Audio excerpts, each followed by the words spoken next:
The following review is intended for entertainment purposes and targeted for adult fans of the series. The others zap the creature away and the team teleports back.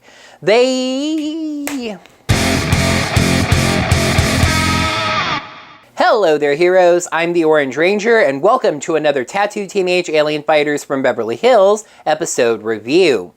You know, once upon a time, my evil robot duplicate S34N tried to imitate me during a review. It was really hard to tell who was who, but one was a robotic imposter with an evil plan. I'm not really sure why that came to mind, so let's just take a look at the 26th episode of TTAF, The Monster Among Us. Please make sure you're subscribed to the channel to see all of my videos, ring the bell, get your notifications set up so you're notified of whenever I post brand new videos, and if you'd like to support my channel financially, please consider checking me out on Patreon or Ko-fi at OrangeRangerVideos. A very boisterous and laughing Gorganus says he has finally completed his DNA reconstructor, which is the key to his plan, the greatest one he has ever had. He summons Octodroid for this, saying that it's the best one for the job, probably because of the whole droid part, and sends Octodroid to Earth to retrieve what he needs. Bring me to Pina Coladas. At the school, Laurie is putting up posters for an upcoming pep rally with Lindsay. Yeah, how about that, heroes? A recurring character. Lindsay was back in Penny for Your Thoughts, the girl that Swinton was doing the telepathy experiment with. It was a little tricky to double check and make sure. IMDb has Penny for Your Thoughts credited, but she's not credited for this episode. But I checked the credits of this episode, and it is indeed her, Melissa Cross. Get on with it! It was a fair point, MPG. But fine, moving on. Gordon steps in to help, Laurie realizing that Gordon is into Lindsay and wants to ask her out. I'm not sure if she just suddenly remembered something or she was giving him the opportunity, but she suddenly says that she has something to go do, leaving all but one of the posters with Lindsay. Gordon volunteers to help her out and she agrees. He starts to then ask her out, but his tattoo flashes. Gordon arrives at the cave last, Laurie having already told Drew and Swinton how Gordon blew it with Lindsay. He says, no, actually, she said yes. Well, she was about to say yes. Drew says, nah, you were totally gonna blow it. Shut up! This is not cute. This is not classic Drew snarkiness. Drew is just being an itchy bee for no good reason. The line's not said sarcastically like, oh yeah, bet you don't have a shot at it, big guy. It's just spiteful and it's irritating. Nimbar thankfully shuts them up and gets them to focus on Octodroid, who is literally salting the earth like the ancient Romans. Nimbar wants a sample of the salt and Gordon is raring to go. So they can wrap this up and he can get back to Lindsay, obviously. Taurus wants this over with quickly, so he leaps right in, literally. But Octodroid is able to fend him off, and then wraps a tentacle around his neck that leaves some kind of mark on it. The others zap the creature away, and the team teleports back. Nimbar is concerned that they almost lost Taurus, and that Octodroid will return quickly, so he suggests that the team all stay in the cave. But, of course, Gordon, still rubbing at that mark on his neck, wants to get back to Lindsay, so he leaves. The mark on Gordon's neck was a skin sample removed, which Octodroid takes back to Gorganus. He puts it in his DNA reconstructor, which is a device that they didn't even bother to make a prop for. It's just a floating blue cloud that cranks out an android that looks just like Taurus. The plan is to slip this Taurus android onto the team in place of the real one, and then when they enter Nimbar's cave, its computers will record all of the information there, including, for example, the cave's location. Uh-oh, we're in trouble. Back at the cafe, it is just not Gordon's day. He sees Lindsay and grabs something off the wall to give her as an apology. He thought he had grabbed a flower. It turned out that he grabbed a rubber dolphin.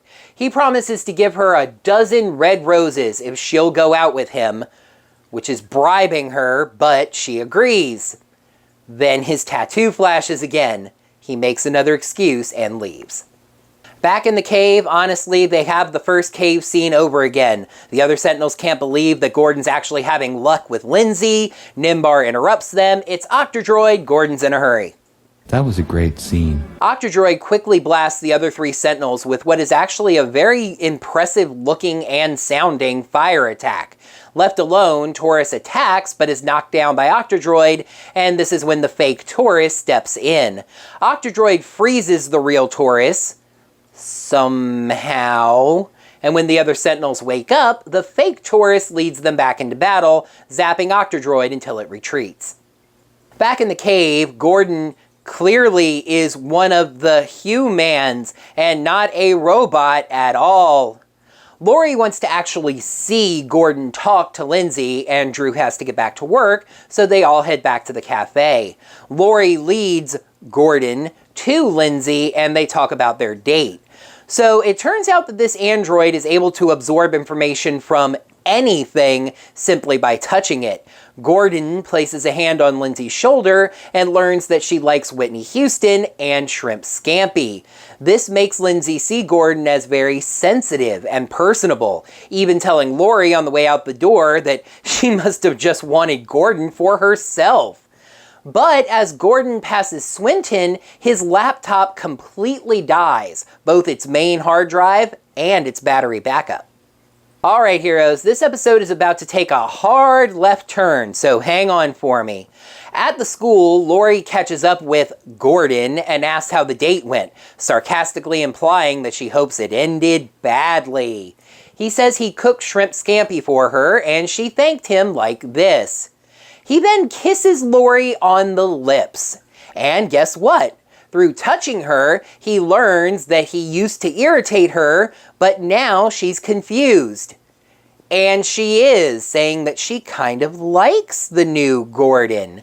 In the meantime, Swinton walks by and his pocket calculator crashes? How does a pocket calculator crash? It's not like a TI-80 or anything. It was just a little pocket calculator.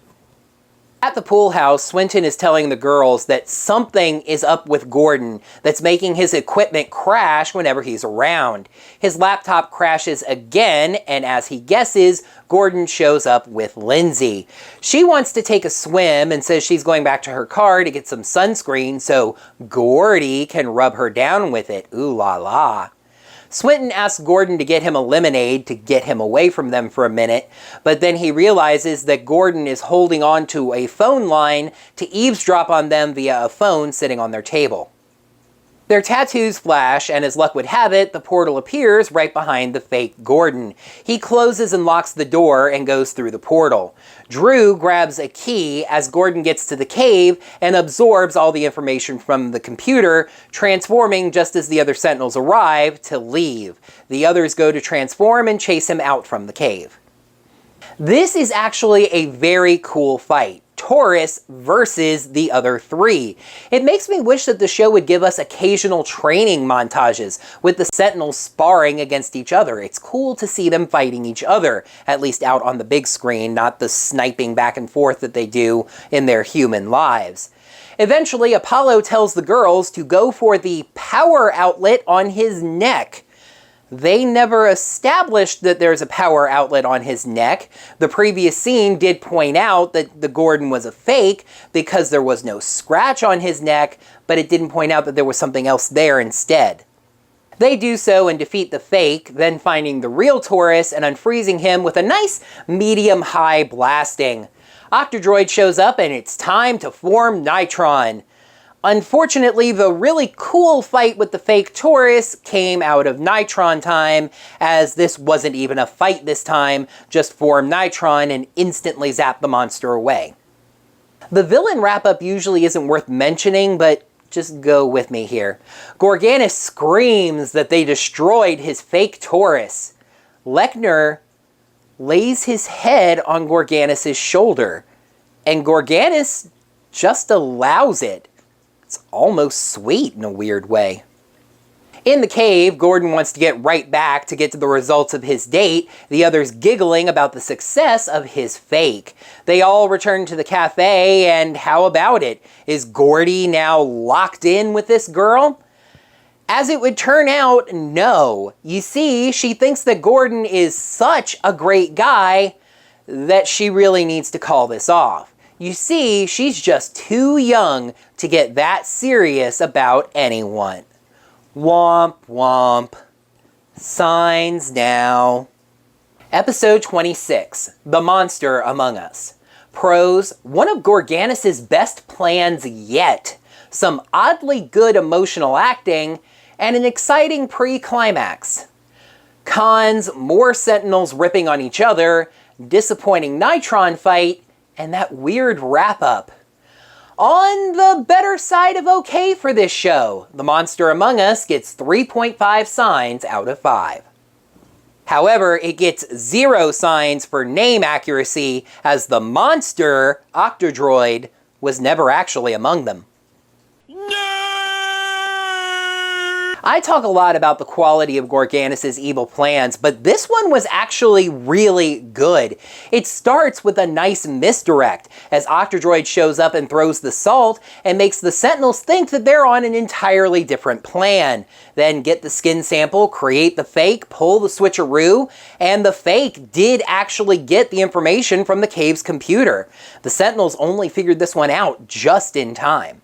This episode gave me some good Ninja Steel vibes as opposed to the more bad Ninja Steel vibes this show usually gives me, because the relationship writing was pretty strong. The budding relationship between Gordon and Lindsay was written pretty well, and it was kind of believable. And while that Gordon-Laurie kiss was probably just shock value for a commercial misdirect, the moment that she has after it where her feelings are all jumbled up, it was pretty well acted, to say the least. And that fight versus the fake Taurus just hit really well. It had weight and meaning to it, since that Taurus had the computer information about the location of the cave and everything else about the Sentinels. It was a pretty nice back and forth fight too, and just really entertaining seeing the Sentinels fighting the Sentinels. Again, I really hope that we get training at some point. An unfortunate through line of this episode is Laurie and especially Drew's shock that Gordon is having such a good time starting to date Lindsay.